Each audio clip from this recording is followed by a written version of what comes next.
And we are live. Welcome back to Takes by Fans. We got a great show for you today. As always, we are live every single day at noon Eastern. If you want to watch live, head over to twitch.tv/takesbyfans. If you want to watch but not live, head over to our YouTube channel, Takes by Fans. We post all of our shows and clips of the show there on a daily basis. And if you just want to listen, we are on podcasting apps, Spotify, Apple Podcasts, Google Podcasts, iHeartRadio. So however you want to watch or listen, we've got you covered multiple ways. Alrighty, folks. Today is the day, folks. NBA Finals resume tonight, 8 o'clock Eastern Time. Woof! Bucks made it a series in Game 3, winning at home, making the series 2-1, and now they've got the opportunity to go 2-2 at home again. We know the Bucks are great at home. Great at home. Chris Middleton can only play at home. When you take Batman out of Gotham City, the man is useless. So when he's in Gotham City, he's on his A1 game. So we'll break down that game, see what the line is, see if we get good value. We might get a lot of great value with the Suns tonight because Suns ended up losing Game 3. They were getting, 4.5 points for Game 3. So that could go up to maybe 5, maybe 6. If it's 6, I think we might get some great value because they lost by 20 in Game 3. So we'll see what that value is and see if we take the Suns with the points or if we swallow the Bucks points at home. We got to get back on track tonight, folks. I mean, 0 of 3 for the finals betting. So I am putting out a Takes by Fans guarantee tonight that we're going to get it right, baby. So stick around for that. Break down that game. Choose our moneymaker. Can't wait. And then if we have time in the show, we will watch the 2016 division game, playoff game. Packers, Cowboys, judging Aaron Rodgers like we like to do here. So we got that today on the show, but let's just jump right into it with the stories of the day. And the first one up, it's kind of breaking news. Oh my goodness, what the heck is going on? Richard Sherman, folks, was booked for burglary, domestic violence. Yikes, not good. This morning in Seattle, and this is the worst of it, he was denied bail.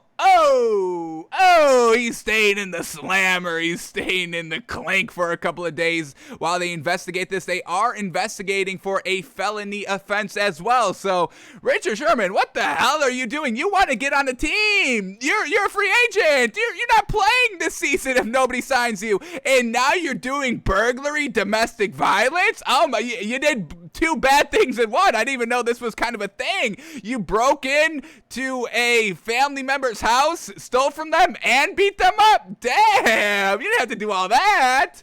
You've got money. Why are you burglarizing a home?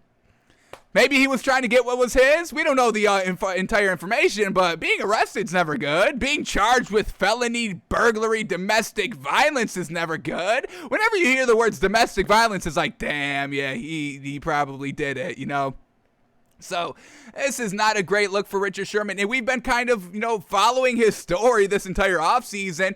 Was he going to get signed by the Jets with Robert Saleh reuniting there? Was he going to go back to Seattle? Was he going to play anywhere this season? Is he done? I mean, folks, we've been talking about Richard Sherman, him having that kind of 4-year great stretch. And this is what happens after those 4 great years, folks, at the highest level of your position. So Jalen Ramsey, be careful out there. You're at the top of your game right now, but this is potentially the future. You're getting arrested for burglary, domestic violence. So, yeah, not the greatest news out here for Richard Sherman today. Obviously, we'll hear all the facts. He got arrested, I believe, 6 o'clock this morning. So why are you waking up that early, breaking into people's houses? What is up with that? So we'll see all the information that comes out of Richard Sherman. But being denied bail, that kind of has basically says you did it, because you're like, oh, this man's a threat. If we let this man out on bail, he's gonna go right back to the house and burglarize and beat them up again. So we like to give everybody the benefit of the doubt, but being denied bail is never a good sign. So we'll keep an eye on Richard Sherman. Can he get out of jail? Can he get what a wild thing to say. Can Richard Sherman get out of jail, and can he get back on the football field? So he's got 2 weeks. he's got 2 weeks to get out of jail before training camp start, where, you know, he would probably end up getting signed there around the start of training camp, a couple of days into training camp, where the teams are like, all right, yeah, I'm over this guy. This guy can't play. This corner can't play. Let's sign a veteran. Let's get Richard Sherman, proven talent in this league. So, yikes. Big yikes for Richard Sherman today, folks. Truly, truly unfortunate. All right, let's keep moving on, though. And Patrick Mahomes walking back his comments after we called this man out yesterday on the show, folks. He was disrespecting Justin Herbert, and we will have none of that. The players that you cannot disrespect are Justin Herbert, Derrick Henry. That may be it, folks. It's a real short list that the players that we will not stand for disrespect. Maybe Tom Brady, just because he's great at winning, so you can't really knock him for that. So really short list of players that we will be like, hey, no disrespect here for them. We will always have their back. We will go up to bat for them. No nonsense, no knocks, no nothing on these players. So we had to kind of call Patrick Mahomes out a little bit. We looked at their head-to-head matchups last season. And Justin Herbert pretty much outperformed Patrick Mahomes in their first meeting. And then what happened in their second meeting, Patrick Mahomes didn't even play because he was like, oh my God, I don't even want to be on the same field as Justin Herbert because he's going to make me look so bad.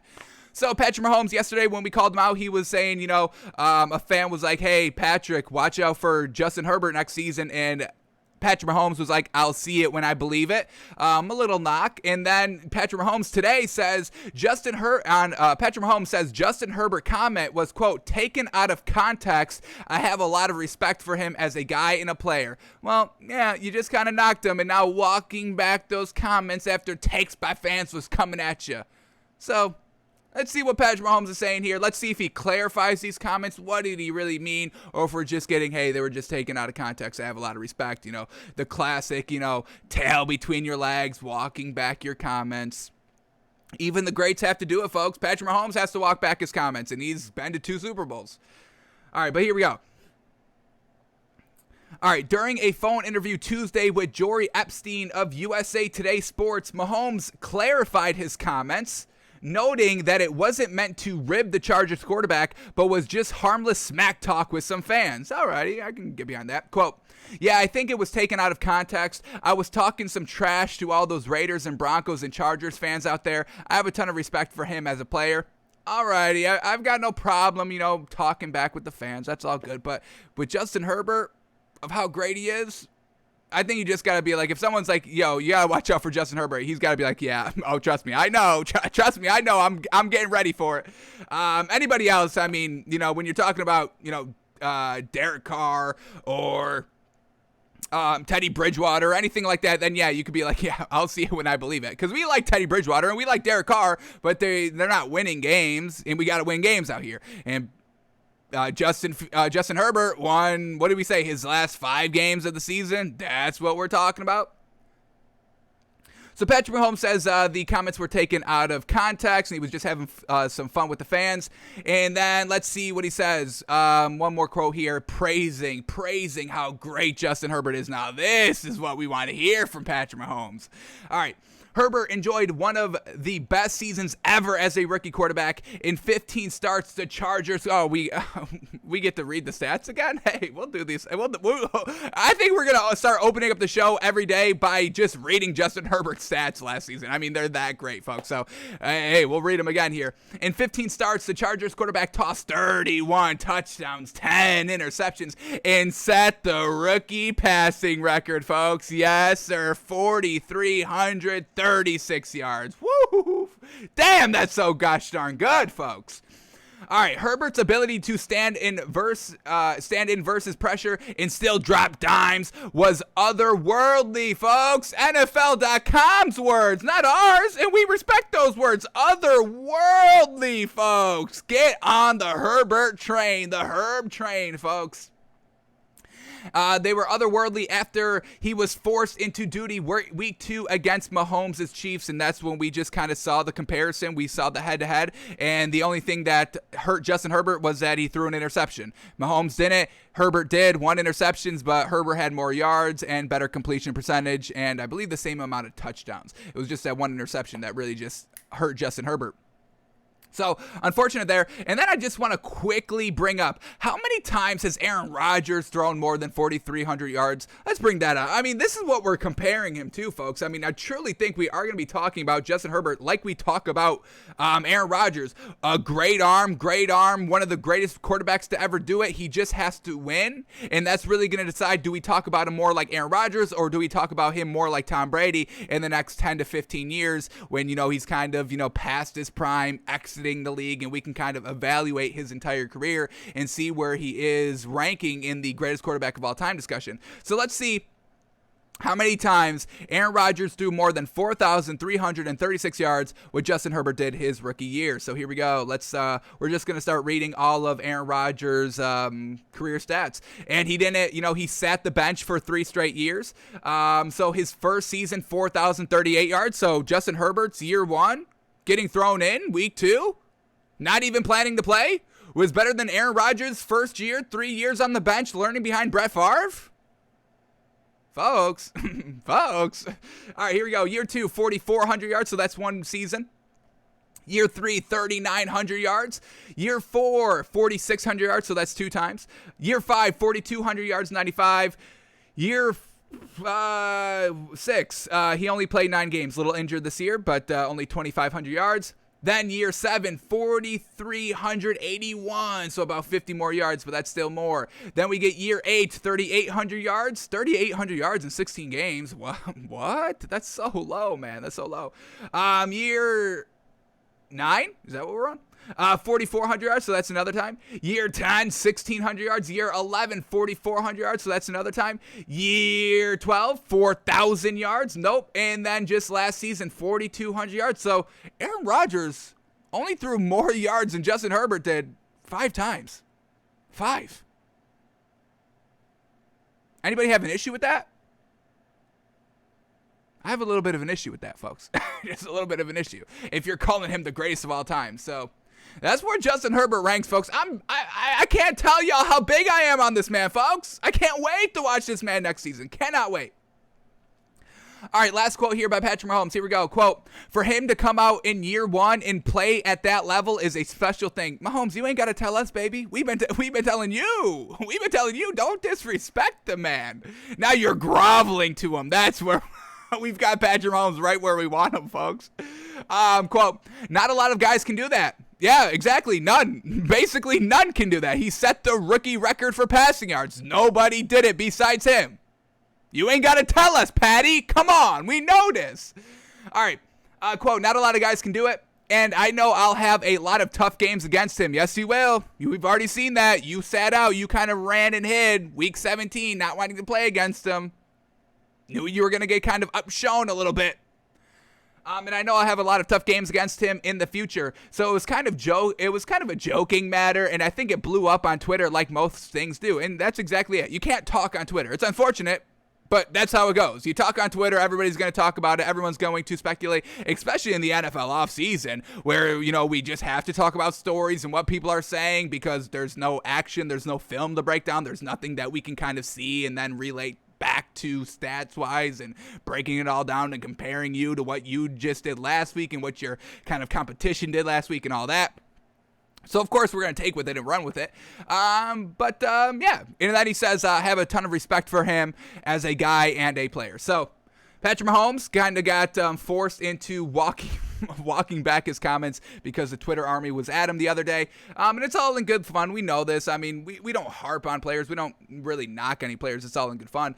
But love that he has respect for Justin Herbert, calls what he did as kind of, extraordinary and kind of never been done before and all that. And, like we said, week 3, folks, the week 3 matchup, Chiefs-Chargers, that's the first one. And then we get another one prime time, like later on. I think it was like December 16th, something like that. So cannot wait for this rivalry, and Patrick Mahomes better put up or shut up because we're going to be comparing you to Justin Herbert the entire season, so you better buckle in and buckle up and get used to it. Alrighty. Let's keep moving on here, and let's kind of touch back of what we were talking about yesterday on the show with that Washington football team new name. We know it's coming next season, not this year, unfortunately, and they were trying to stay away 100% from Native American imagery because they feel like everything's racist now.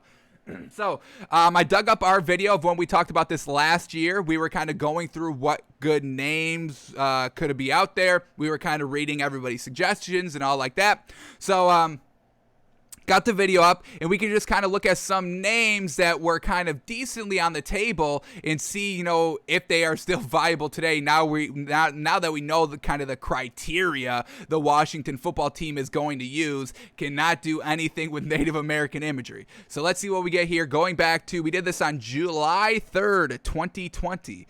And once again, folks, these early videos of us, geez Louise, we have, when I say we have grown, folks, we have grown. So if you stuck with us all the way for a year during our early days, hey, I applaud y'all for that. But let's see what we get here. The first one was the Washington Red Tails, real solid. And then once again, you can kind of still go with your same color scheme. You don't really have to change that much, just the logo and the name. And that was like another point that we brought up. What was kind of like the path of least resistance for this Washington team? I mean, the entire stadium is, red and yellow. Their entire kind of Washington football team was still the same colors that it was with the Washington Redskins. So we were kind of, basing the names, on the path of least resistant, while also kind of being just a good name in general, while also not being racist. Those were kind of the three balls we were all juggling. So the first one was the Washington Red Tails, and then they said the name Red Tails celebrates the World War II Tuskegee Airmen, who were the first African-American military aviators in the U.S. Armed Forces. The nickname Red Tails came from their planes, which had a distinct crimson tail. So once again, you're kind of celebrating a culture, celebrating a heritage, while also not being racist by having the word red in there, because it's nothing to do with the people. It was what was on the back of the plane, the Red Tails. So this is still a viable name and not bad. And what was the logo? Did we like the logo on this? It wasn't really. The logo definitely could have been a little bit better. It's like a W with some wings on it. Could be a little bit better. But still a solid name that, once again, you don't have to kind of change your overall color scheme too. You can still use the red and yellow, gold, whatever it is officially is. And then we ran into this gem right here. You could still keep the same name. You could do the Washington Redskins, folks, but instead of having an Indian on the helmet, you have a redskin potato. So that was a little gem right there that we ran into. You only have to change the logo. That's it. You can keep the name. You can keep the color scheme, everything like that. All right, and then what do we get? We got the DC Defenders, but this is the AFL, XFL team, wasn't that it? So you can't really do that. What else did we get here? We ran into this 4-panel. All right, here we go. This is where some solid names came in. And this is the logo we liked for the Red Tails right here. The actual plane, not the W with the wings. So if you're going to go with the name Red Tails, we definitely like this logo, just like the classic plane, looking real great there. We also had the Washington Red Hawks, which once again, you can keep the color scheme. You can keep everything like that. It's not offensive. We're talking about a hawk, an animal, a bird, a red hawk. So that's still a decently viable name. One that we liked a lot was the Washington Monuments, and this logo's real great. Kind of a football in the form of a W with the capital in the middle of the W, the silhouette of the capital, real solid there. And once again, you can still keep the color scheme. This was the biggest thing. It can still always be just red and gold. You don't have to change anything like that. And then, the kind of forbidden name that we can't talk about, Washington Warriors, they shut that down. We talked about that yesterday. That was brought up last year, the Washington Warriors. 2 W's with a sword coming down the middle of it. Looking real solid there, but we can't use Warriors because they said, going back in time, it's still kind of offensive. So we'll see what name they kind of go with. Red Hawks, Red Tails, Washington Monuments, all really sounding real solid. We'll see if they use any of these names. I think that was kind of the last one. What else did we get here? Did we get any other good names? What was this one? Washington. Oh, yes, we loved this one, but this is once again going back to Native American imagery, which we can't do. They won't do it, folks. They told us they're not going to do anything with Native American imagery, and this is kind of it. The Washington Red Spears. Once again, Native Americans throwing spears. They're not going to go with that. It kind of goes back to that warrior thing where they were kind of, what was the problem with the Warriors? They just said it was kind of, too aggressive or something. it was a negative connotation because Native Americans were aggressive or something like that. Okay. We looked up the definition of warriors, and it wasn't anything close to that. But the red spears here, and once again, you can keep the same color scheme, all that. And then somebody even mocked up some jerseys, and these are looking real solid. Once again, the kind of yellow/gold tops, you can do them in the bottoms, and then, they have the classic red as well. So that was something that we really liked, but we can't use the name now. Truly unfortunate. They will not go with red spears. I mean, folks, look, this man went all out on the design. Cleats, helmets. Look at the helmet, folks. A spear. A spear. Solid. I would go with this. I think this is one that we ended up voting on. Hail to the red spears. Hey, you can keep everything. Everything's the same. Everything's the same. Your chant, hail to the Redskins. Hail to the red spears. You don't have to change anything. Damn, those uniforms are looking real clean too, folks. Man, they're not going to go with that. This man truly went all out. Different color schemes. Ooh, and the oh my God, the alternative kind of, brown with the white, with the gold yellow stripe. HTTR, once again, hail to the Redskins, hail to the red spears. So you can even keep your kind of, what is that called, man? Damn it. Your call sign, I guess. That's not the word I'm looking for. HTTR, folks. That's what the Redskins do. Washington football team does, folks. Damn. So that would have been absolutely A1 tier 1. All right, and I think that may have been the last one. What is this one? The Washington Wild Hogs. We didn't really like this. This seems more like collegiate level name, Washington Red Hogs, and it's just kind of a big old warthog. So we didn't really like that one, and that was really it. So we like the red spears. That's kind of our favorite one, but they're not going to go with that. We know that. So red tails, maybe. Red Hawks, but once again, that's kind of collegiate as well. And then the Washington Monuments, that's like some kind of basketball, not NBA team, but kind of semi-pro basketball team, I'm pretty sure. So we'll see what Washington ends up with. They got a year to decide, so hopefully they're coming up with some good names out there. So, unfortunate. Red Spears is looking real gosh darn solid. Damn. All right.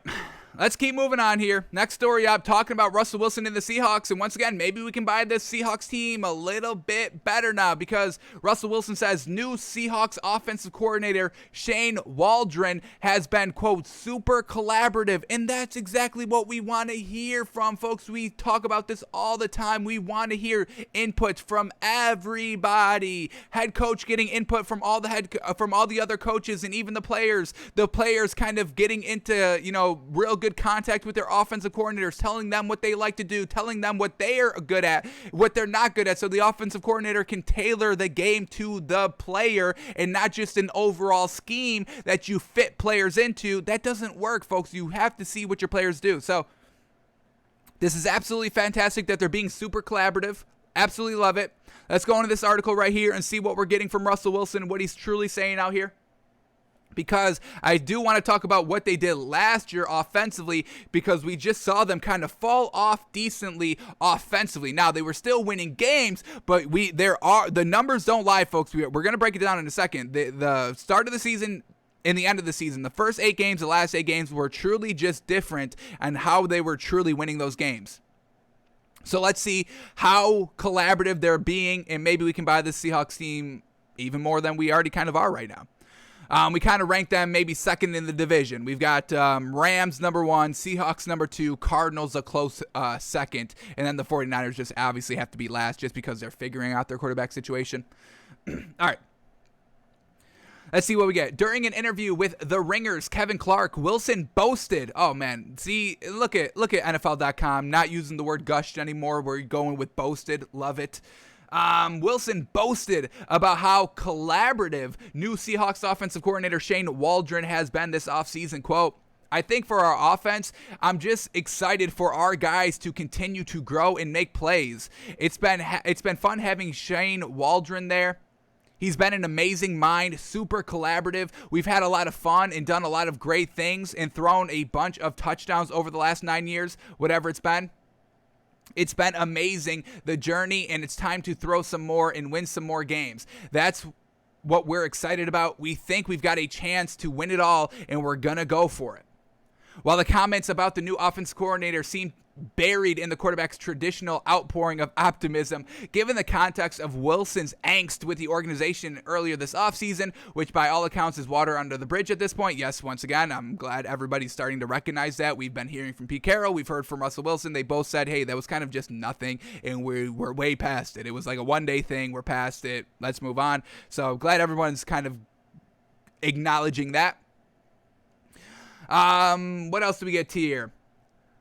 When we've heard only glowing assessments from Waldron's offense emanating from Seattle this offseason, from Wilson's praise to Tyler Lockett's noting that the receivers will have, quote, more freedom. Damn, yes, give those receivers freedom, folks. Tyler Lockett, DK Metcalf. I mean, folks, these are two kind of, do I call Tyler Lockett A1 Tier 1? I call him A1. No, I call him Tier 1. I'm not calling him A1 Tier 1 just quite yet, but DK Metcalf's definitely A1 Tier 1, folks. The best of the Tier 1s, the A1 Tier 1s. All right, what else do we get here? Beyond praise for the new offensive coordinator, Wilson boasted. All right, well, now we're using the word a little bit too much here. Let's switch it up a little bit. Wilson also boasted about the potential growth of his skill players in the crowded. Folks, I've got NFL. I got NFL.com trying to avoid the word gush now. Wilson boasted about the potential growth of his skill players and crowed about his offensive line? What does crowed mean? Squawking? Crowed. Make a sound expressing a feeling of happiness or triumph. Say something in a tone of gloating satisfaction. Yeah, crowed. All right. And crowed about his offensive line, a group of which he previously blamed for some of the struggles. Quote, I'm looking forward to growth for our players. DK Metcalf having another year, and we can't wait to see what that man does. Oh, my goodness. He's still such a young guy. Chris Carson being back. We're so excited to have him back out there with us, the player that he is. Gerald Everett coming from the Rams is a tremendous football player. There's so many great guys and players. Dwayne Brown has been so dominant for us ever since he's gotten here at the left tackle position. We got a new guard in Gabe Jackson who is physical, dominant, and I'm excited for Damian Lewis to move to left guard. What a player he was last year. The energy for us. I think a guy like Jamal Adams, just imagine his second year playing for the Seahawks. He was amazing last year, how he flies around the field. Bobby Wagner, there's nobody better at his position and no better leader than him. He's been amazing all these 3 years. Then you have guys like Quandre Diggs who can make all the plays. We have everything we need and everything we want, and we have to have fans, and we want to have fans back and get back after it. Yes, sir. Oh, my God. He just called out his entire team.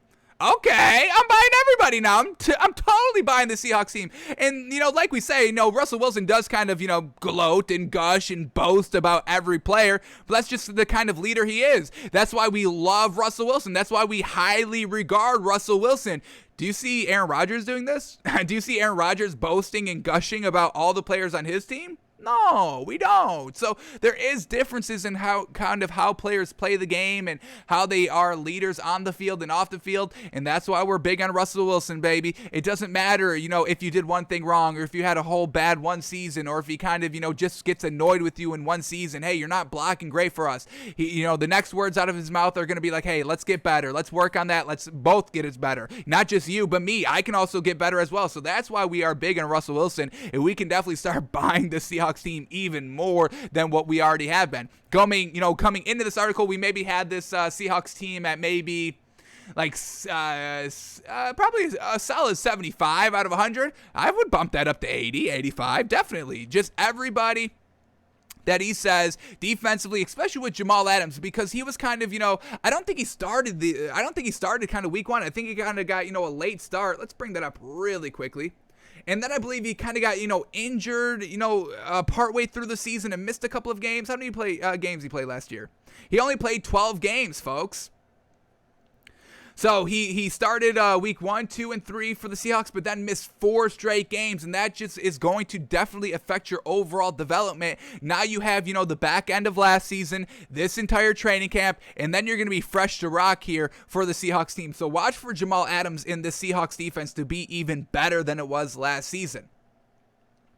Now, before we move off of this, I do kind of just want to point out the total sheer difference from the first 8 games of the season to the last 8 games of the season, and kind of why they brought in a new offensive coordinator, getting rid of Brian Schottenheimer last season. So the first 8 games, folks, this was their point totals. Now, like I said, they were still winning games. They went 12-4 overall, which is still a real great record, but the way that they won the games was different in the first half and the back half. So the first 8 games of the season, they put up 38 points, 35 points, 38 points, 31 points, 27 points, 34 points, 37 points, 34 points.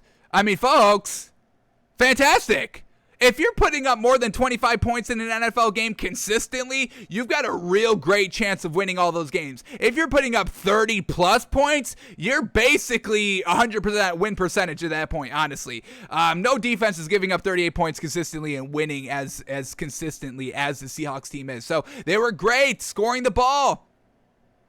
Now let's go over the touchdowns. What passing touchdowns Russell Wilson was doing for the first 8 games. 4 touchdowns, 5 touchdowns, 5 touchdowns, 2 touchdowns, 3 touchdowns, 3 touchdowns, 4 touchdowns, 2 touchdowns. Once again, real great. 2 and above, 3 and above is even great. 2 is kind of average-ish.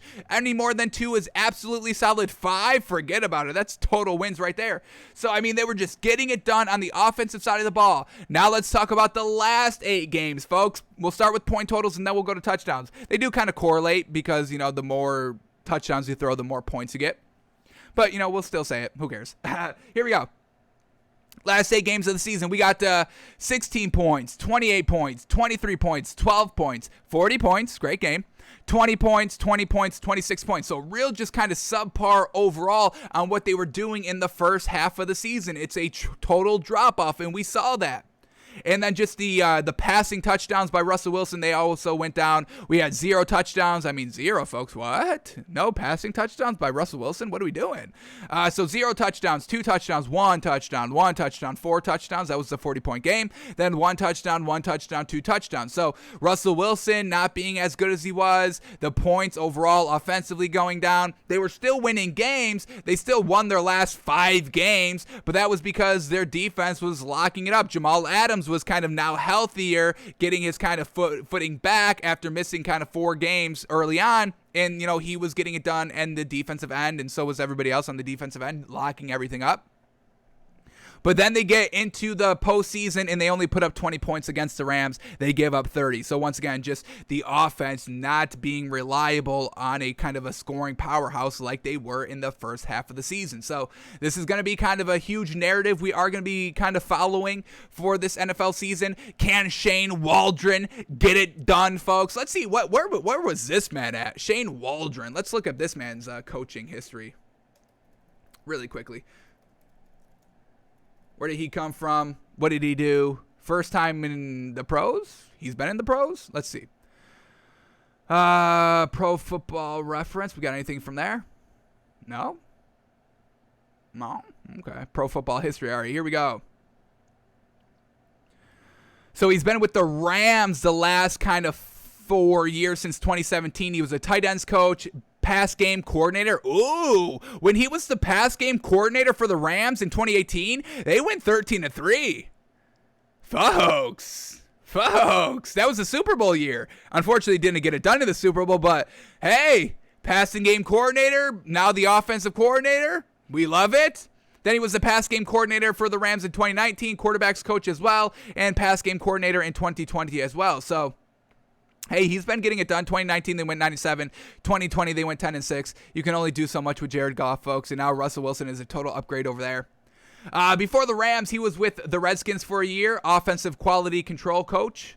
And then he was with the Patriots for a solid couple of years, 2002, 2003, 2004, and then back at 2008 and 2009, operations intern, operations assistant, and then scouting assistant.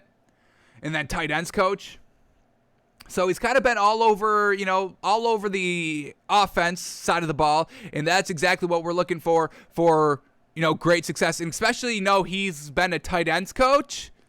What's our big storyline going into the season, folks? Tight end university. The tight end's getting it done. Every tight end is going to be having 1,000 yards receiving this season. So this could be real great, folks. Pressure's on him, but we think he can handle it. And just, getting all that collaboration effort, we're big on it. So we're big on Shane Waldron. Obviously, we don't even need to say this, but obviously we are big on Russell Wilson as well. So watch out for the Seahawks this season, folks. Tough division, but if there's anybody that can get it done, it's definitely Russell Wilson and Pete Carroll, and now Shane Waldron, new offensive coordinator. Alrighty, moving on. Here we go, talking about the Saints, and hopefully we can get a little bit more inside information. Is there only two? Two big quarterback battles going on. Obviously, we'll know more come training camp, but we want to get the first look, the first side. We want to be the first to call it, obviously. But let's see here. Talking about the Saints, we know Jameis Winston, Taysom Hill, who's going to win the starting job first year without Drew Brees. So let's see what kind of the stars, the leaders, the vets are saying here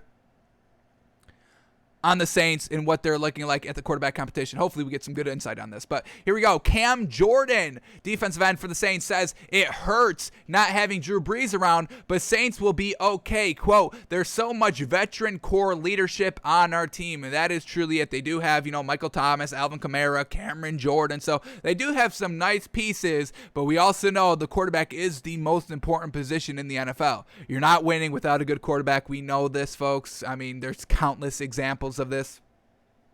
Tim Tebow obviously comes into mind. All right, let's see what Cameron Jordan is saying here, and hopefully we can get a good maybe first glimpse. Von Miller's kind of tight-lipped, but he kind of, speaks on Drew Lock a little bit more than he speaks on Teddy Bridgewater. So maybe just the veterans are leaning towards more Drew Lock just because he's been there a little bit longer. So we'll see if kind of Cameron Jordan's kind of the same way, maybe talking about Taysom Hill just a little bit more because he's been there a little bit longer than Jameis Winston has. So let's see what we get. Saints pass rusher Cameron Jordan, who usually doesn't reserve his opinion on any topic, joined NFL Network's Good Morning Football Tuesday and talked up both quarterbacks, refusing to hint at who he thinks might win the job. Damn it! Can somebody just tell us? Can somebody just, just say it like it is, okay, and live with it? Damn it. We know that's not what it's supposed to be, but this is what we do, folks. We talk about it. We take everybody's words and try to kind of get down to their true meaning on what they're feeling inside. Darn it. So, I guess there goes that, but let's see what he says. Maybe there's a hint that we can decipher. We'll see. Quote, at the end of the day, it's all about who will put us in the best position to win. What a boilerplate thing to say. Quote, I do know that we have a baller in Jameis Winston, a guy who can release that thing in the air. And yes, sir, folks, he threw for 5,000 yards. He threw for 5,000 yards, folks. I mean, that will always hold a huge special place in our heart, folks. When we judge quarterbacks, if you have a 5,000-yard season in the 16-game schedule, now that's gone, folks. It's unfortunate. We can't really judge 5,000 yards like that anymore because there's an extra game. 5,000 yards are going to be oversaturated now and not really mean that much. So we are going to have to kind of figure out a new metric. It may not come year one, but 5 years of a sample size, or like, okay, maybe 5,500 yards is kind of the new wave. So we'll see how all that plays out, but we're not going to be that impressed with 5,000-yard seasons anymore. And guess who doesn't have a 5,000-yard season that will never get a good 5,000-yard season? Aaron Rodgers, folks. Once again, how can we say he's the greatest of all time? I don't know. All right, but back here. Quote, it's bombs in Jameis's way. He's going to take the deep shots, take a lot of deep throws, and at the same time, he's had a year under Sean's tutelage in watching Drew Brees. So he's only going to get better in my mind, and that's exactly what we've been saying. We wanted Jameis to learn two things from Drew Brees. How just to be a vocal leader, breaking down the huddle, kind of getting the guys to rally behind you. I mean, every time Drew Brees breaks down a huddle, I'm getting goosebumps, folks. When Jameis Winston breaks down a huddle, I am bursting out with laughter. Eating a W, the infamous speech. I mean, he will never live that down. So Jameis Winston holds 2 spots in our heart: the 5,000-yard season, and then the freaking Eat a W season, or the Eat a W speech. And that's why it's just so hard. It's just like, I don't know where to judge this man. I truly don't.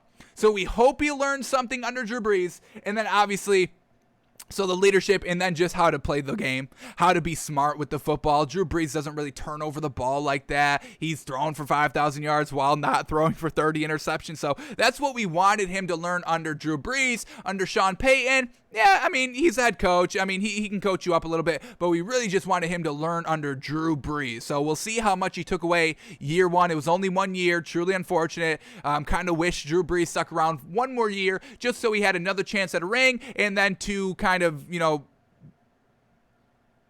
don't want to say train, but to kind of mentor, that's the word we're looking for, mentor Jameis Winston 1 more year. Because, folks, if you throw for 5,000 yards, you're good. You're good. You're good in this league. You can be molded a little bit. So we'll see how much he took away from Drew Brees year 1. And if he doesn't win the starting job this year, we can kind of take that to mean he didn't really learn that much. So pressure is on for Jameis, sink or swim. We'll see what he does here in training camp.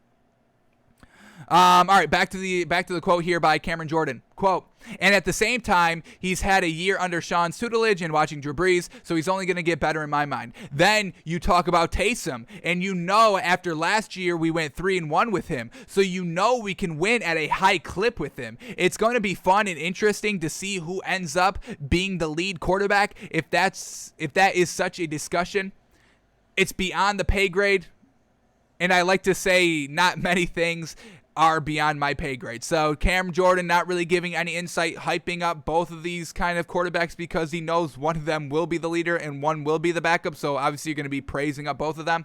But what we liked from Taysom Hill, exactly what he said. Hey, 3-1 last season under his helm, and we saw Taysom Hill really make all the throws. He was making the deep throws. He was making the corners, the post, tight coverage, wide open coverage, dumping the ball off screens, all like that. He was hitting all those throws. And what Taysom Hill is, he's a great dual threat quarterback, folks. He's great at it. We mentioned him in the same conversation as Patrick Mahomes, Lamar Jackson, Kyler Murray, Deshaun Watson, Russell Wilson. I think he's faster than Ryan Tannehill. I don't know if he's faster than Russell Wilson, but I mean, they're like equally level. So him and Russell Wilson and kind of Patrick Mahomes, I really think are all the same speed. Lamar Jackson and Kyler Murray, Deshaun Watson, I think are a little bit faster than those quarterbacks. But, I mean, he's still top 5 of great dual threat quarterbacks in this league. So Jameis Winston, not so much. He's not a real runner. He's not a real kind of threat running the ball. So that's what we liked about Taysom Hill. And then, like we said about Jameis Winston, the 5,000-yard season. Absolutely got to respect it. So we'll see who wins the starting job. This is going to be this quarterback competition is a lot more interesting to me than the Broncos, because I really think Drew Lock just has no place. Unfortunately, I mean, we saw it. We saw what he did last year. He didn't learn. It's unfortunate. I don't know if we give him another season. So we'll see how that goes, but I think this one's going to be absolute, real tight, real close. And I hope Sean Payton isn't like, well, Taysom Hill can still be the tight end, and we can still have him on the field, so I guess we'll just go with Jameis Winston by default. I hope that's not what we get. We've seen Taysom Hill be at that tight end position with Drew Brees at the helm. So I just hope it doesn't go like that, because I really want Taysom Hill to have a real great chance, a real equal opportunity to go out and win the starting job, because I think he kind of deserves it a little bit. So, all right, interesting there. And then I want to say this last thing, and then we can read one more quote. What do we get? Oh, 2 more quotes. Great. But I want to say this last thing about Jameis Winston. I think he was a little timid with the ball, throwing the ball, because he knows that interception is the biggest knock on him, folks. So he knows, hey, maybe I don't want to make this tight throw. I don't want to attempt this tight throw because it could get picked. It could also get caught, and it could also fall incomplete. But there is a slight chance it could be picked. How I have to fit this ball in for a chance at a completion. And I know once I start throwing an interception, that's going to be plastered all over the media. Well, here comes Jameis Winston, the start of the 30 picks, the start of the 40 picks. Oh my God, Jameis Winston, 1 pick in the first game. He's on track for 50 picks this season. That's what's going to be the headline in the media, folks. And he knows that. That's why he's not a starter in this league. It's not the yards. It's not the touchdowns. It's the interceptions. It's not even the completion percentage. He's got great completion percentage as well. It's just the interceptions that lead to mediocre seasons. He knows that, folks. I think he's going to be a little bit timid. And we are going to break that down once we kind of go deep into our kind of, season reset as we get closer to the NFL season, where we look at the Saints and we can kind of break down all of his passes, because he did get into some games last year. So we can break all those throws down. But back here to the quote here. Or let's read the paragraph before it to get context. Here we go. For a defender like Jordan, the biggest void Brees' retirement could create is in the leadership column. The quarterback has been the unquestioned captain for so long that seeing a new leader under center. Quote, I never expected him to retire. Honestly, I just thought he was going to retire when his kids entered the league. But when you think about what he's meant to the team, what he's meant to the city for so long, it's sort of weird to know that he's no longer going to be a part of the locker room. I guess it hasn't settled in because we haven't hit training camp yet. I think that's where you're going to feel the biggest difference, is those hot New Orleans training camps where it's 98 degrees and 10% humidity. It just rained that morning, and yet at the end of practice, you've still got to go 1v1s on 2-minute drills to put it in perspective. And you still probably have conditioning after, and you see Drew in the backfield. That's where it's going to switch up, to know that now we're cultivating a different quarterback leader. So once again, Jameis Winston, do the best you can to emulate what you saw from Drew Brees, to try to make it not that big of a difference. And once again, just to win over the locker room. Leadership is huge in this league, folks. Think about all the great quarterbacks. Are they great leaders? Tom Brady, Drew Brees, Russell Wilson, Aaron Rodgers is a little bit of an exception. But these quarterbacks who win Super Bowls, they are great leaders. We just heard Russell Wilson giving everybody credit in that last article. It's a real thing, folks. Leadership is huge, folks. All right, last quote here. For Jordan, other leaders must emerge, and he noted several defenders who can help fill the void. Quote, I think we have so much established in our locker room already. I think our defensive leaders, from Malcolm Jenkins to Demario Davis to Marshawn Lattimore to Marcus Davenport to myself, will carry the defense over. I think guys who've been growing through our offensive schemes, Traquan Smith, the whole offensive line just toted. There's so much veteran core leadership on the team. I do think it hurts not having Brees, but I definitely think we're poised to be okay in terms of how we go about our leadership operation. So, love hearing that. We'll see. It's, you can, you say something, but, obviously actions speak louder than words. So we'll see how this Saints team operates, who's going to kind of step up and be the main core leader, who's going to win the starting quarterback job, and how much of a decline or an improvement is this Saints team going to be without Drew Brees? Only time will tell, and we'll know more this season, obviously. All right, let's keep moving on here, kind of, touching up on Matt Nagy. We kind of talked about him yesterday on the show, and now we're talking about him again because we're getting a little bit more of an insight on what the offense is going to overall look like. So here we go. Bears Matt Nagy, his goal is to get David Montgomery, the running back, 20 rushes a game. Alrighty. And, when we look at what they did offensively rushing the ball last year, it's absolutely trash, folks. They were 27th in rushing attempts. Trash. They were 25th in rushing yards, and they were 27th in rushing touchdowns. So they weren't rushing the ball. And if you have Mitch Trubisky, why are you not running the ball every single down? Mitch Trubisky's a game manager at best. He's not above average like Ryan Tannehill and Baker Mayfield. He's not an above average game manager like that. He's not a game manager like Kirk Cousins. He's a below average game manager. So why the heck are you not running the ball? The Browns have 1,000 yard rushers, and Baker Mayfield's an above average above average game manager. Ryan Tannehill has Derrick Henry. Derrick Henry is rushing for 2,000 yards because Ryan Tannehill is above average game manager, so you give him some more help. Kirk Cousins, an average game manager, has a Dalvin Cook, 1,600 yards. But Mitch Trubisky, a below average game manager at the quarterback position, has David Montgomery, and he rushes for 1,000 yards. Something's not adding up. Your bottom fifth, bottom third of rushing totals overall. What the hell is that about? So this is going to be big for Matt Nagy here. Definitely have to get that offensive line going and that rushing game rocking. Once again, he's hinting at, a high running game. So maybe Justin Fields, our pick, is actually going to be the week 1 starter. Just kind of, walking him into the league slowly, acclimating him to the league slowly, rushing the ball. We're going to be a power rushing team. We're going to start rushing the ball a lot. Just easing in the transition from college to the NFL for Justin Fields. Folks, plus 300. Get it while it's hot.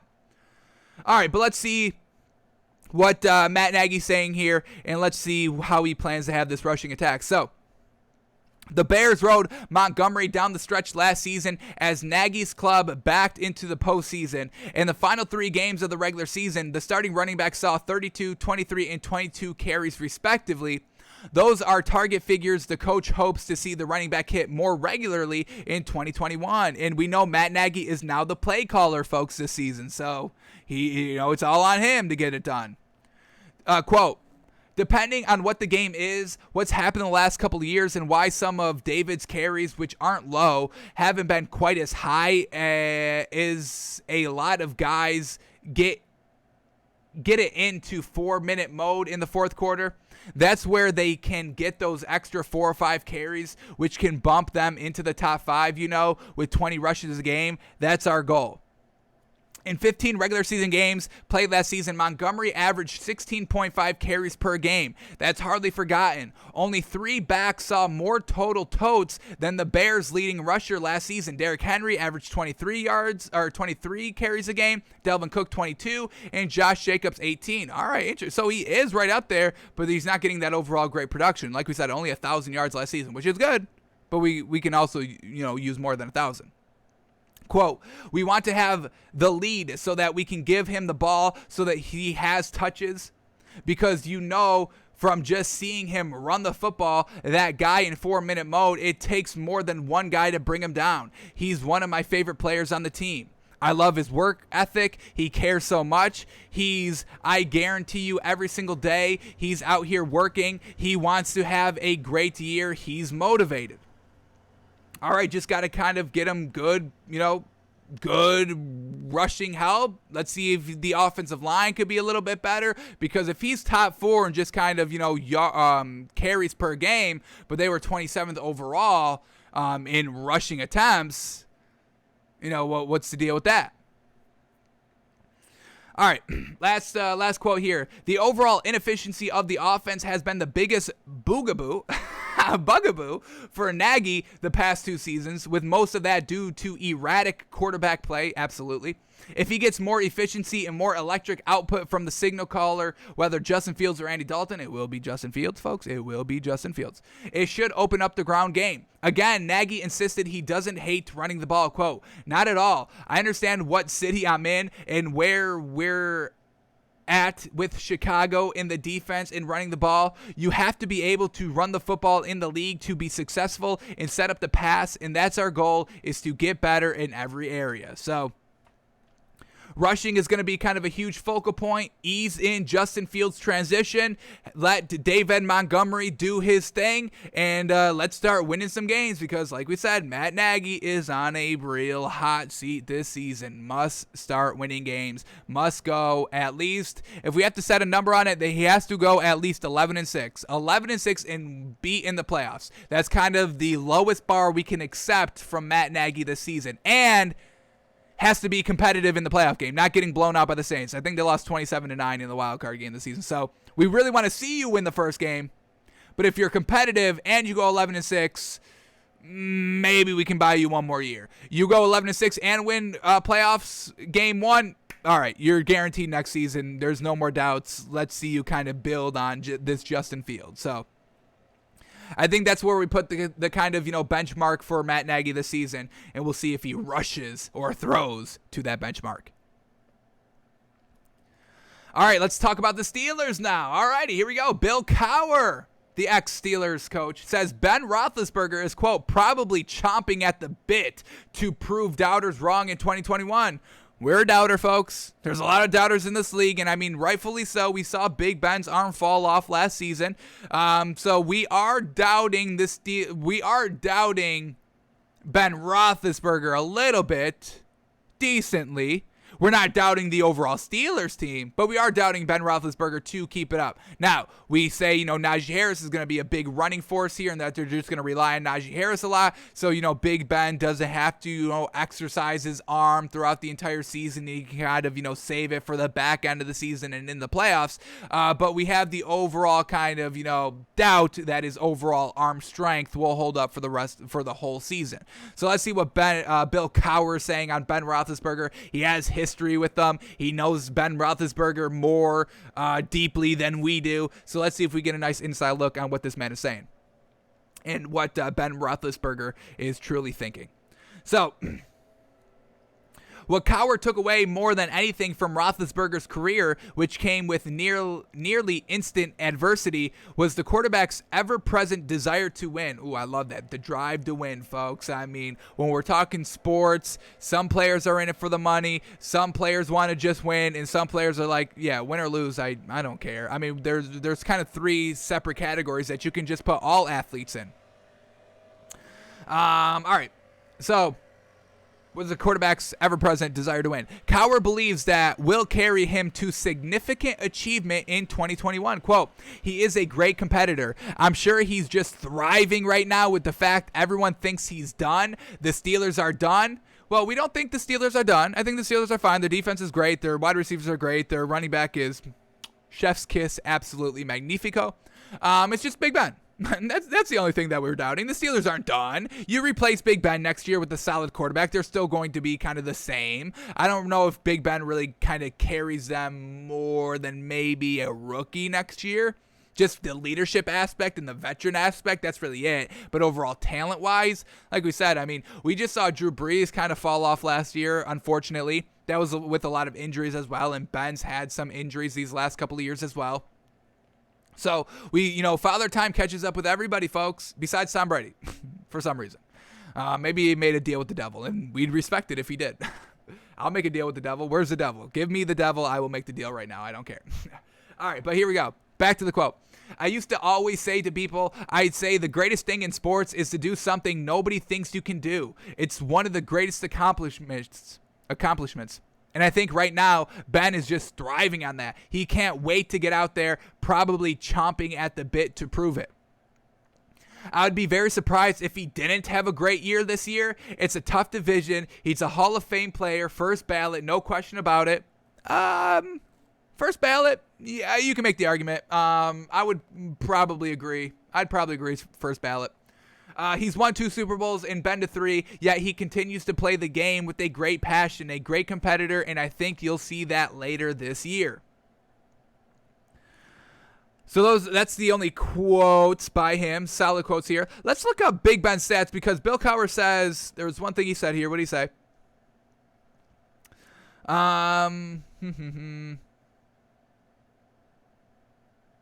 Yet he continues to play with a great passion and a great competitor. And I think you'll see that this year. Is that what I wanted to see?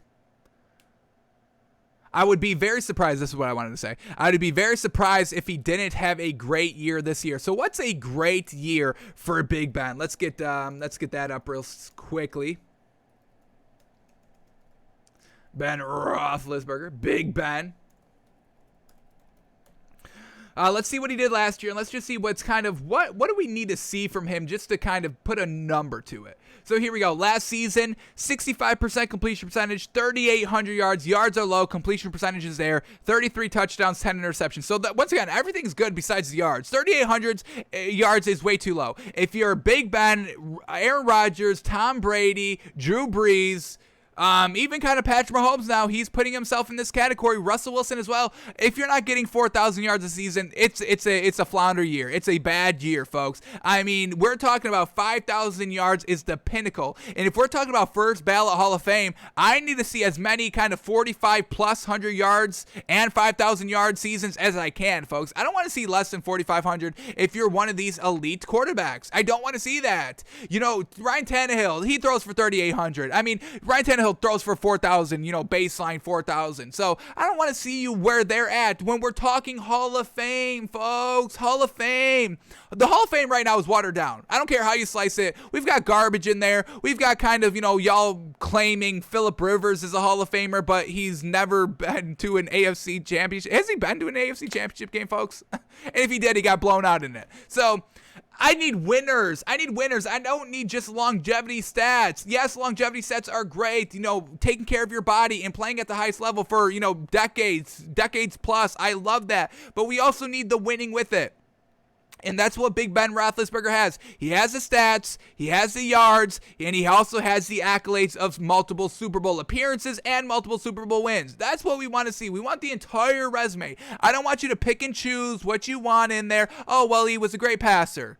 He's got the longevity yards, so we put him in the Hall of Fame. That just waters it down. I mean, I just had this conversation yesterday with a friend. I mean, when we talk about Phillip Rivers, yes, he's got longevity stats, but he doesn't have those wins. We talk about Eli Manning, real just okay quarterback.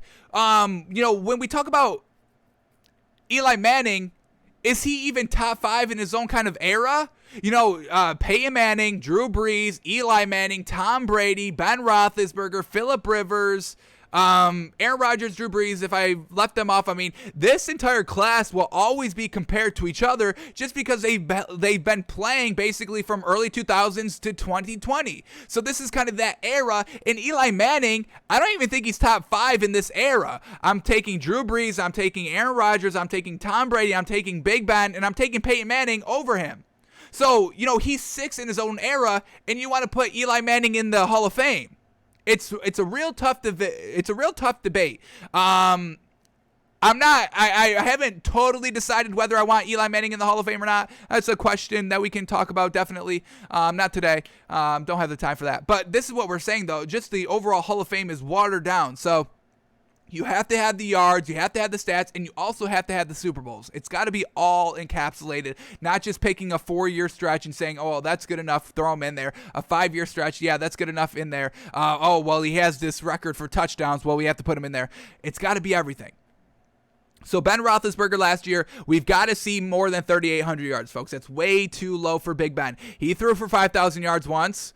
5,000 yards, 129. Love it, love it, love it. He's in that elite company.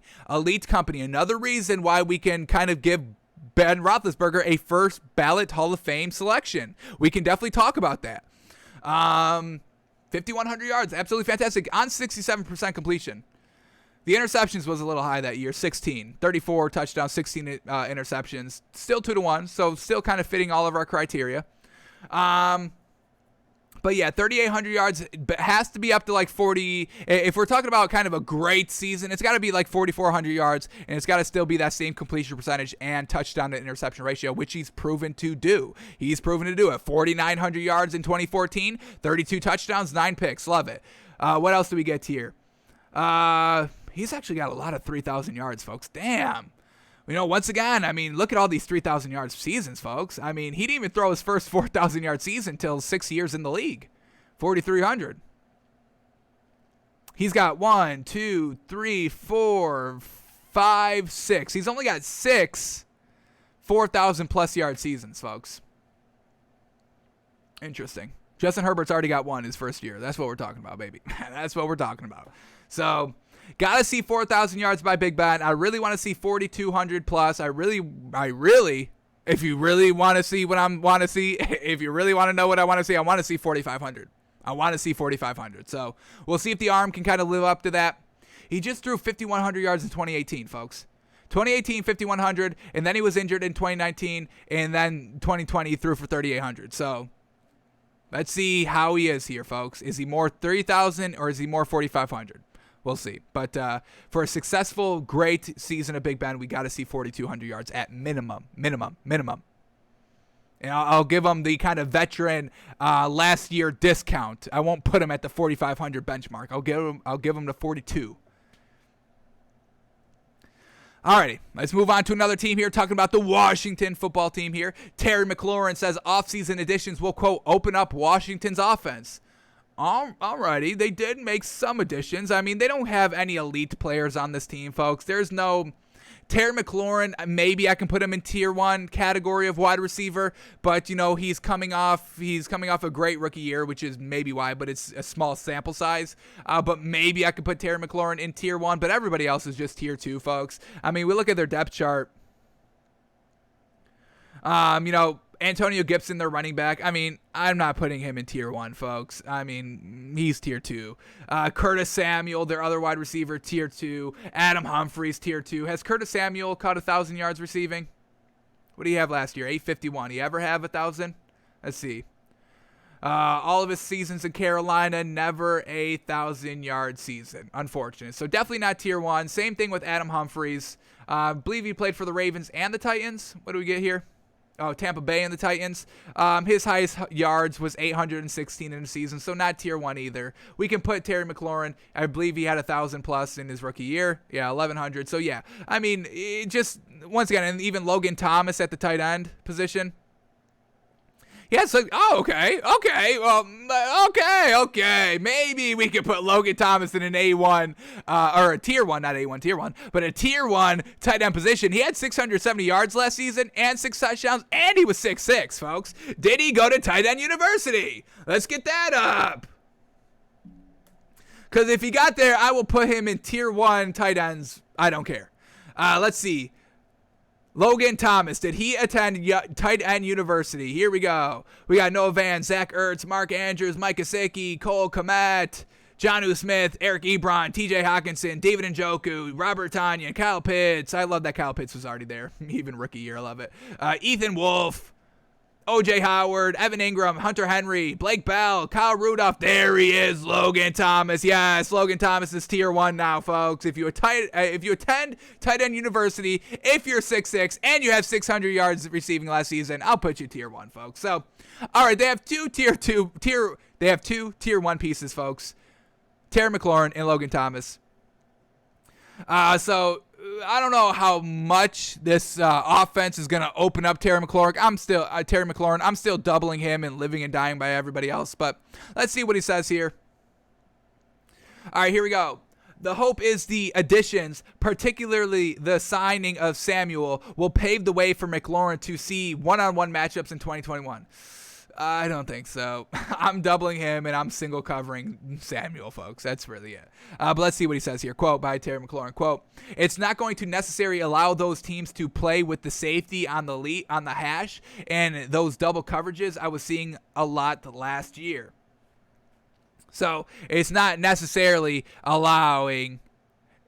going to necessarily allow those teams to play with the safety on the hash and those double coverages I was seeing a lot last year. We'll see. I don't know. I'm not going to knock Samuel. He's a solid tier 2 in this league, but he's not a tier 1. And, if I'm going to get burned by anybody, it's going to be the tier 1. So, or if I'm going to get burned by somebody, it's going to be a tier 2. I'm not going to let a tier 1 burn me. I will do whatever I need to do to cover up your A1 tier 1 wide receiver on a team.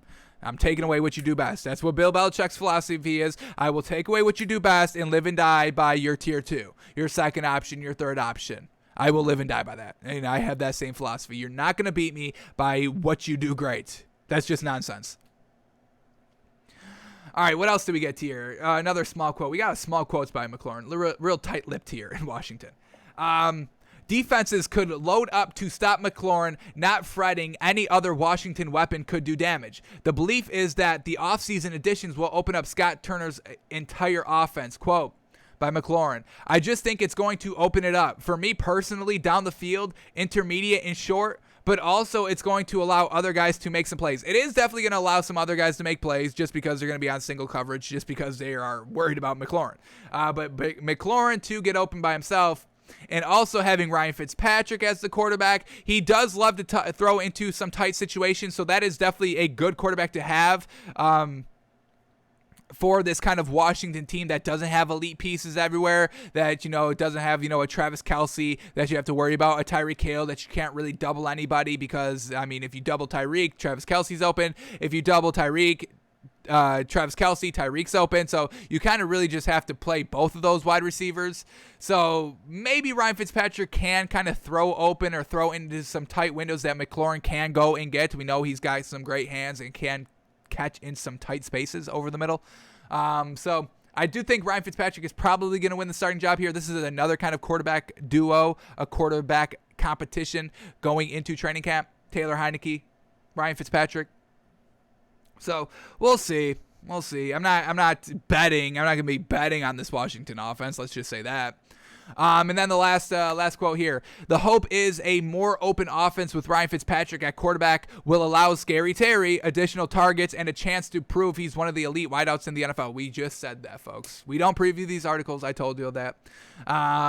We just know what we're talking about. We just know what we're talking about, folks.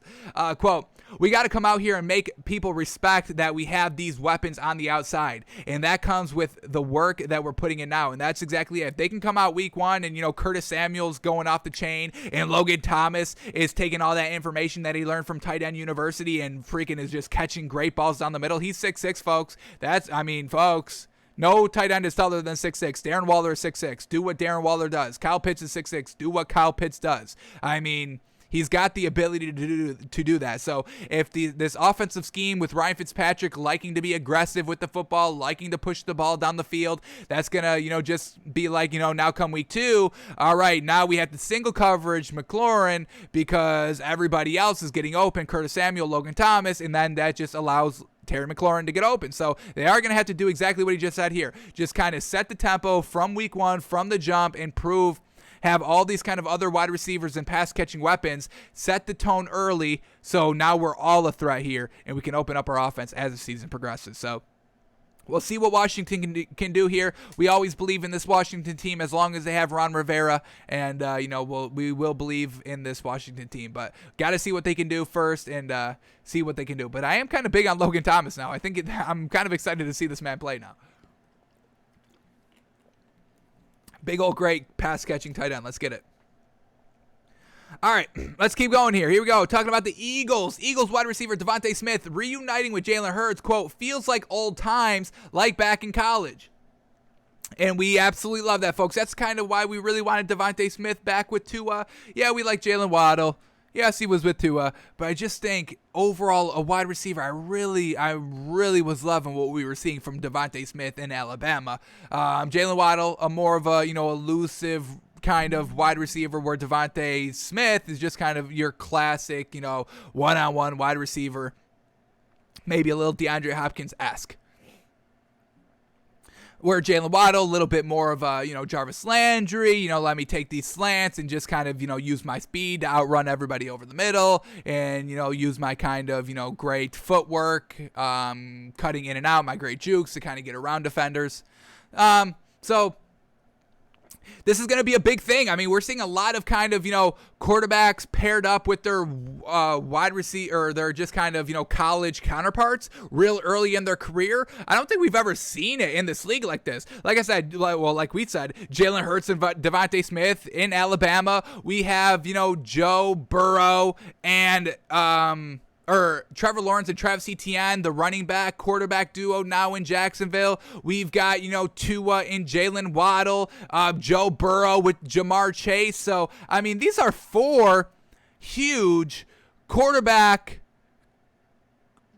offensive weapon duos that were at the highest level of performing in college. And now, can they still get that same great production in the NFL now? So, like I said, these are 4 separate teams.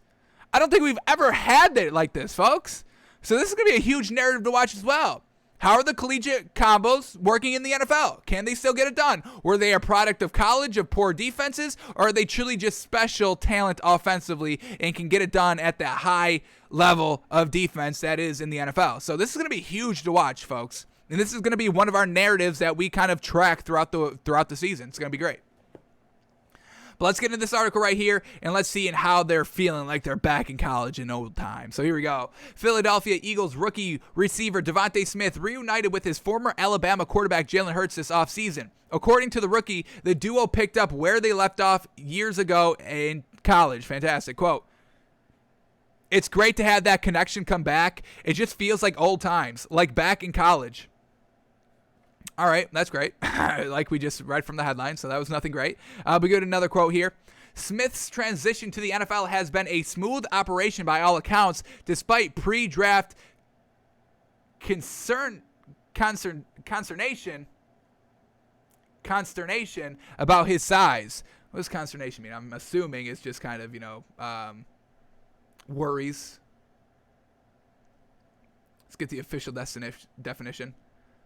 Consternation, feeling of anxiety or dismay. Yeah, okay. We never bought into that. I mean, once Chad Johnson came out and was like, yeah, weight really doesn't matter. That's all we needed. A former player telling us that weight doesn't really matter at the wide receiver position. I'm going to kind of go on what he's saying over then, the mainstream narrative of, oh, what was he, like 180 pounds and everyone's kind of freaking out about it? We never bought that. Like we said, Devontae Adams can win off the line of scrimmage. Stephon Diggs can win off the line of scrimmage. So can Devontae Smith. And Stephon Diggs and Devontae Adams are top 10 wide receivers in this league. So I've got no problem.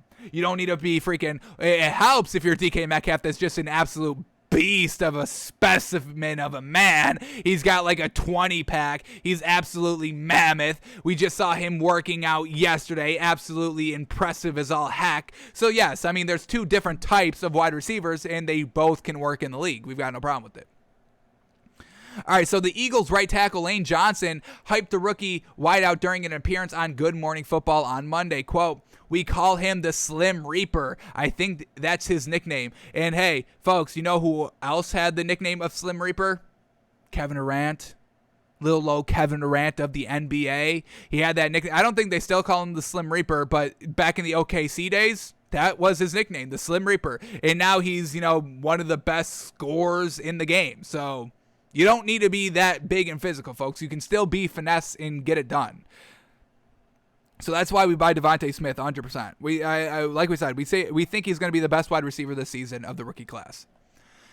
All right, Lane Johnson. I wish we were getting more kind of quotes here on Jalen Smith, or Devontae Smith, but I guess we're going back to Lane Johnson. But here we go. Quote, "He's impressed early on in camp, his change of direction, his ball skills. He doesn't say a whole lot, but he does show a whole lot of what he's capable of. And I think when you have a guy that high caliber, I think he does nothing but brings everybody else along in the receiving corps. So we're excited about him. I think he's going to do tremendous things this year. And yeah, man, the Slim Reaper, watch out for him. And absolutely watch out for Devontae Smith, folks. He will go get it done. Don't worry about his size. Don't worry about his weight. He is finesse, folks. You just heard Lane Johnson right here. His footwork, winning at the line of scrimmage. That's what wins in this league, folks. We all know, quarterbacks like to get the ball out of their hands quickly to the playmakers, and you do that by 1-2 step at the line of scrimmage, beating your defender wide open, and the quarterback can throw the ball in 2 seconds flat, and the pressure can never get there. So watch out for Devontae Smith, folks. Jalen Hurts reuniting, and it feels so good, and we'll see how good it is come this season. All right, last story to talk about here, and then we'll head over to the NBA. Here we go, and this is this may be full of digs of Tim Tebow, and we've got no problem with that. So here we go. Ex-wide receiver Jordan Matthews is auditioning as a tight end at Hub Football Camp. Alrighty, now, before we get into this article, let's just see what kind of Jordan Matthews is looking like. He was a wide receiver for the Eagles and never really made it work. So let's get into his stats just to kind of see what we can expect if he does get into the tight end position. So, first, we have to look at his height. We just told y'all Logan Thomas 6'6". That's what we're looking for. Really, 6'4" and above. That's really what we want our tight ends to be. But Jordan Matthews, unfortunately, is 6'3". Okay, we'll see if it works out. Now, just kind of catching ability right here. His first 2 years were his best years with the Eagles, kind of his first 3, and then he went to Buffalo and went kind of downhill from there. But 2014 to 2016 with the Eagles, 872 yards receiving, 997 yards receiving, and 804 yards. So that's real solid. We like to see that 1,000, but right under that 1,000, we can still buy into you and believe in you. So that's great. Catch percentage, what do we got? His first 3 years, 65%, 67, and 62. All right, a little lighter than we would like to see. We like to kind of see 70, low 70s. And then he goes to Buffalo for a year. Got no production, only started 7 games, 282 yards. Then he goes back to Philadelphia, but only starts 3 games there, 300 yards. And then he also plays for the 49ers in Philadelphia the next season. And once again, just nothing great, never really any starting time. And he also kind of, had a little couple of injuries, nothing big. We got a knee tear, pedal ankle sprain, tight hamstring, hand thumb fracture, chest sternum fracture, pedal ankle sprain grade 2, knee strain grade 1, knee strain grade 1. So just kind of little hampering injuries throughout the course of his career. And then last season, he only played 2 games with the 49ers, and he didn't do anything. He never started. So he hasn't really gotten that much burn in the last kind of 3 seasons, unfortunately. And he never was really kind of an A1, Tier 1 wide receiver in this league, kind of a solid Tier 2 wide receiver in this league. So now he's trying to make the transition to tight end, which is exactly what Tim Tebow's doing. So we'll see how this man's looking. Let's kind of get in this article and see if there's any notes on what Jordan Matthews is looking like and maybe what we can expect from this upcoming season. All right, so here we go. Former Eagles, Bills, and 49ers wide receiver Jordan Matthews will show off his transition to tight end this week. Hub Football, which hosts a series of free agent tryouts for NFL, CFL, USFL, and USA Rugby Scouts, announced Matthews would participate as a tight end in its camp Sunday in San Diego. Word spread last month that Matthews, a former second-round pick by the Eagles, was making his transition from wide receiver to tight end. ESPN's Turman Davenport reported at the time that Matthews put on 30 pounds. Wow. Previously playing at 215 pounds at receiver, the Hub listed Matthews at 235 pounds on its roster of attendees for Sunday's tryout. So, I mean, obviously at the tight end, we know you have to block and you also have to catch, so you have to be a little bit beefy out there. So him bulking up is absolutely great. In 7 seasons in the NFL, Matthews compiled 274 catches for 3,288 yards and 22 touchdowns as a wideout. Most of his productions came in the first 3 seasons with Philly. Yeah, we just read those stats. Last season, he dressed for 2 games in San Francisco, playing a grand total of 14 offensive snaps and didn't see a target. Unfortunate. Matthews is the latest player to transition to tight end to attempt to reignite his NFL career, joining Tim Tebow and Calvin Benjamin as reclamation projects this offseason. Last we saw Matthews, he was catching passes from Trey Lance at North Dakota State Product's second pro day. This weekend will be the first chance for the 28-year-old to give scouts a nuanced look at his transition to tight end. Also of note, among the tryout players is former Broncos and Texans safety Raheem Moore. The 31-year-old last played a regular NFL season in 2015 after offseason stints with the Broncos in 2016 and the Giants in 2017. Moore played in the AAF in 2019 and was with the XFL DC Defenders in 2020. So we will kind of try to keep an eye on Jordan Matthews. We'll try to see if we can get an update from him. But, we know training camp is coming up in 2 weeks, folks. So this is going to be the best time for Jordan Matthews to try to get signed to be a tight end somewhere in this league. So if Tim Tebow can get a real fair shake at training camp, I say we give Jordan Matthews, who has experience catching the football, I would like to see him at least get a chance on a team. If we're giving out chances willy-nilly here, obviously with Tim Tebow, we should be giving Jordan Matthews a chance as well. He was real solid with that Eagles team, putting up a lot of touchdowns his first 3 seasons. Just unfortunately, kind of fell off after that once they got rid of him. So we'll keep an eye on Jordan Matthews. The camp is this Sunday, and we know the training camp is coming up in 2 weeks, folks. The 28th is the first day. So we'll see if any teams kind of take a chance on him, and we'll see if he can kind of get it done. You got to get it done first. But we'll keep an eye on Jordan Matthews at the tight end position. Alrighty, folks, those are all the stories that we needed to cover for today, so let's head over to the NBA. We've got NBA Finals on today, folks. So great, so great. It's been 2 full days, 2.5 days since the last time we've seen the NBA, and we know it's dwindling down, truly unfortunate. But we got Game 4 tonight, Bucks, Suns, so we'll talk it through. We'll see who's in and out. Everybody should be good. We haven't really been hearing from any injuries yet. So we'll check the ins and out. We'll check the lines, and we'll talk it through and see what we are choosing for our moneymaker tonight. Do the Bucks tie it up Game 4? 2-2, going back to Phoenix. Does Phoenix take the dreaded 3-1 lead? So let's see what we get. Let's bring up this line. Here we go. Hopefully we can get some good value. Like we said, the Suns lost by 20 in Game 4, and they were a plus 4.5. So let's see. Let's update these lines and see what the spread is. All right, here we go. Suns, Bucks. Suns plus 5. Bucks minus 5. All righty. So the spread, kind of the same like it was in Game number 4 here, or Game number 3, excuse me.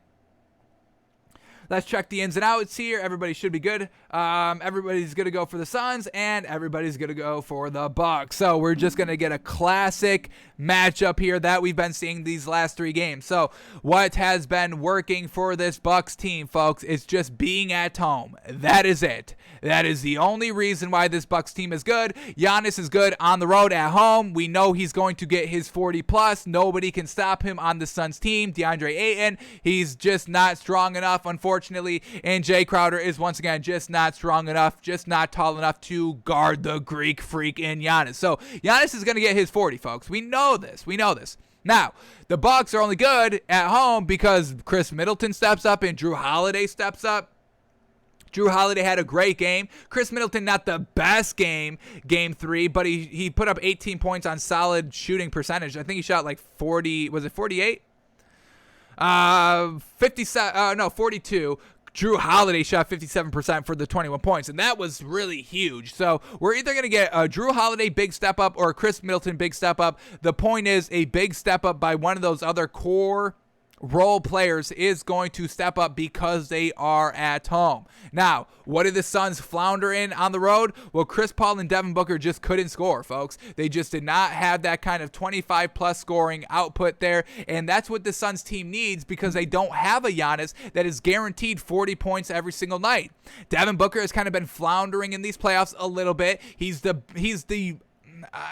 like we said, we kind of rank him as the number 2 talent here. Giannis is, I think we just say Giannis is the best talent here, and then Devin Booker is the second best talent, but we haven't been getting second best talent numbers from Devin Booker. So we need Devin Booker to step up here.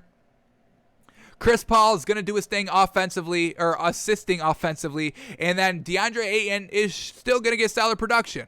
Now, what we saw in Game 3 was Jay Crowder shooting 6 of 7 from 3, and he was the only one that could basically hit from the 3. So the Suns on the road, not the best at hitting that 3. But what did we kind of say in Game number 3 when we were going over who we wanted to take, and we never really followed our own advice, unfortunately? The Suns were kind of getting blown out on their first road game in that Lakers and Clippers series. Then, Game 4, their second road games, they went out and won those games. Did they win those games bigly? Let's kind of see. Let's bring that up again. We can bring this up quickly. Because we're getting 5 points here, folks. 5 points with the Suns.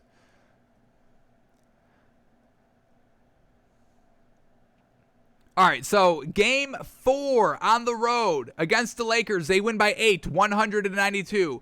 Game 4 on the road against the Clippers, they win by 4, 84-80. So they are able to kind of get their footing underneath them in the second away game, the second road game. So are we going to trust Chris Middleton to kind of be just decent again? Are we going to trust Drew Holiday to be decent again? Or are we going to follow the trend that the Suns are garbage on the first road game just because you have to get your footing acclimated underneath you? The rocking and roaring of the fans already being down 2-0 is going crazy. The road team's back is against the wall because they're kind of down in the series, so they have to have a great Game 3. So are we going to go with the Suns trend there? That they're going to step it up? That they're going to kind of take all that noise in? Settle down, calm down. All right, this is what beat us. This is what beat us. This is what beat us. Let's fix that. They had a couple of extra days. They had 2 full days of figuring out how to beat this Bucs team. Because if I was the Suns, if I was Monty Williams, the Suns head coach, I'm like, hey, we're not guarding Giannis. I will leave Giannis wide open. I don't care. Let him get his 40, but I'm doubling Chris. I'm doubling Drew, because that's the only way that this Bucs team wins, is if one of those two guys have a solid game like they did in game number 3. We saw Drew Holiday put up 27 points. Fantastic. So I think we're going to go with the Suns +5 here. We need Devin Booker to have that big game. When is his kind of finals coming out party going to happen? We saw Chris Paul's finals coming out party. That was game 1 and game 2. We haven't had Devin Booker's. And if Devin Booker is going to kind of follow this trend of having a real solid first, I mean, this is the first time he's ever in the playoffs, folks, and he's already getting to the finals. Real solid games by him.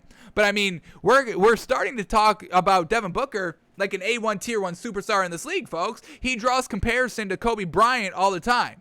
I don't know if I fully agree with that narrative, but I do know that is a narrative being thrown around all the time. I don't necessarily 100% disagree with it. I just don't 100% necessarily agree with it either. So, we're going to take the points here tonight. Suns +5. Suns on the road. Game 2 on the road has always got it done. I'm going to follow that trend. Overall, like we said, when we're just looking at the scoreability, what has been working the entire season, we just trust the Suns 1 through 5 a lot more. McCall Bridges had a bad game. Cameron Johnson had a bad game. Devin Booker all had light games in game number 3. Where the Bucs win because finally Drew Holiday steps up. Finally Chris Middleton steps up. So, the one thing that we did like about the Bucs in game number 3 was Pat Connaughton. We thought he did real solid work out there, and he got 30 minutes, so we'll probably expect to see that a little bit more tonight as well. One thing that we saw by the Suns was Cameron Payne get a lot of minutes, so he got like 19 minutes game 3, didn't he? Cameron Payne, even more, 24 points. So I hope that they don't kind of dial back his minutes a lot, just because they did kind of, get blown out by 20 points. But the Suns were able to keep it close, folks. I mean, they were able to kind of rubber band this lead decently the entire night. They just kind of, got blown out in the end of the second half, the back end of the third quarter, and they kind of got bitched in the back end of the second quarter as well. So they were still able to rubber band the lead, big lead, close the gap to like 5, close the gap again. So they still showed decent offensive spurts. Just overall, they had no answer for Drew Holiday. That was really it. So Giannis is always going to get his. But we are going to kind of bet on that the Suns team gets it together. They had the good game plan to lock up Chris Middleton or Drew Holiday, whichever one they need to lock up, whichever one is kind of feeling it that night. You lock them up, allow Giannis to get his 40, and then you could still win, because Giannis got 40 in game 2. They win. Giannis got like 28 on real solid shooting in game 1, and they blow him out. So he's going to get his, folks. He will just always get his. So we're going to take the Suns +5 tonight. We are back on track. This is a Takes by Fans guarantee, folks. Do whatever you want with that information. We classify this as a Takes by Fans guarantee. So, Suns +5. We're taking the points, and we're believing that Devin Booker finally gets it done in a finals game. Alrighty, we're not going to have time for the playoff game again for the 2016 divisional game, Rodgers versus Dak Prescott. Dak Prescott finally in the league in 2016, going toe-to-toe with Aaron Rodgers. Not going to be able to judge that performance today, but no worries. We can save that for another day. We've got time, folks. So let's see. Is there anything breaking as we were live? Where is the breaking news? No breaking news. No more update on Richard Sherman going to jail, unfortunately.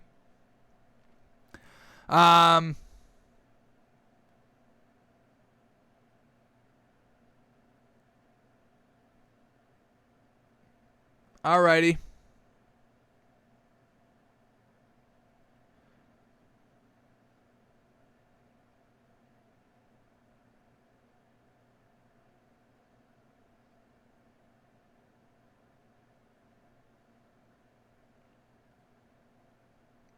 Alrighty, folks.